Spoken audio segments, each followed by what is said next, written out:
ಬೆಳೀತಾ ಬೆಳೀತಾ food habits change ಆಗುತ್ತೆ. ಹೌದು. ಓಕೆ, ಕಾಲೇಜ್ಗೆ ಹೋದಾಗ ಏನೋ ಬೇರೆ ತಿನ್ನಬೇಕು, ಅಥವಾ ಇವಾಗಿನ ಫ್ಯಾಷನ್ ಕೆಲವ್ರನ್ನ ಕೇಳಿದ್ರೆ ತಿನ್ನೋದೇ ಇಲ್ಲ, ಅದೇ ನಮ್ಮ ಫ್ಯಾಷನ್ ಅಂತಾರೆ. ತಿನ್ನೋಕೆ ಮನಸ್ಸೇ ಇಲ್ಲ, ಯಾಕೋ ಮೂಡೇ ಬರಲ್ಲ ತಿನ್ನೋದಕ್ಕೆ, ಅಥವಾ ನಾವು ಹೊಟ್ಟೆ ಹಸುವಾದಾಗ ತಿಂತಾ ಇದ್ದಿದ್ದು, ಇವಾಗ ಮೂಡಿದ್ರೆ ಮಾತ್ರ ಇದನ್ನು ತಿಂತೀವಿ ಅಂತ.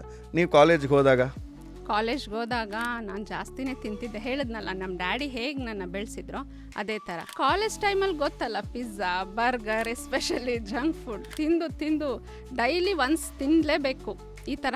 Every day daily pizza, burger ಇಂಥದ್ದು ಏನಾದರೂ ಒಂದು ಜಂಕ್ ಫುಡ್ ತಿನ್ನಲೇಬೇಕು ಅನ್ನೋದು ಬೆಳ್ಕೊಂಬಿಟ್ಟಿತ್ತು ನನ್ನ ಜೊತೆ. ಇವನ್ ನನ್ನ ಫ್ರೆಂಡ್ಸು ಹಾಗೆ ಇದ್ರಲ್ಲ, ಸೊ ಹಾಗೆ ಅದು ಬಂದ್ಬಿಡ್ತು ಕಂಟಿನ್ಯೂ ಆಗಿ. ಚೆನ್ನಾಗಿ ತಿಂದಿದ್ದೀನಿ ಸರ್. ಸ್ವೀಟ್ಸ್ ಅಂದರೆ ಸ್ವೀಟ್ಸ್ ಮತ್ತು ಜಂಕ್ ಫುಡ್.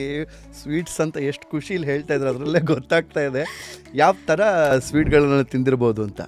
ಹೇಳಿದ್ನಲ್ಲ, ನಾನು ಸ್ವೀಟ್ಸಲ್ಲಿ ಫುಡ್ಡಿ ಎಸ್ಪೆಷಲಿ ನನಗೆ ಸ್ವೀಟ್ಸು ಹೇಳೋಕ್ಕಾಗಲ್ಲ ಸರ್, ಅಷ್ಟಿಷ್ಟ. ಯಾವುದಾದ್ರೂ ಒಂದು ಸ್ವೀಟ್ ಅದು ಇಲ್ಲದೆ ಜಾಮೂನ್ ಇಲ್ಲದೆ ಇರೋಕ್ಕಾಗಲ್ಲ. ಓಕೆ, ಗುಲಾಬ್ ಈವನ್ ನನ್ನ ಮದುವೆ ಟೈಮಲ್ಲೂ ನನಗೆ ಬೇಕೇ ಬೇಕು ಅಂತ ನಾನು ಮದುವೆಲಿ ಸ್ವೀಟ್ ಮಾಡಿಸಿದ್ದೆ, ಗುಲಾಬ್ ಜಾಮೂನ್ ಮಾಡಿಸಿದ್ದೆ ನಾನು. ಓಹೋ, ಸೊ ಅಷ್ಟಿಷ್ಟ ಮದುವೆಗೆ ನನಗೆ ಗುಲಾಬ್ ಜಾಮೂನ್ ಬೇಕು ಅಂತ ಮಾಡಿಸಿದ್ದೆ. ನಮ್ಮ ಮನೇಲಿ ಬೇಡ ಬೇರೆ ಸ್ವೀಟ್ ಏನಾದರೂ ಚೂಸ್ ಮಾಡೋಣ ಅಂದರು, ಇಲ್ಲ ನನಗೆ ಬೇಕೇ ಬೇಕು ಅಂತ ಗುಲಾಬ್ ಜಾಮೂನ್ ಮಾಡಿಸಿದ್ದೆ ನಾನು.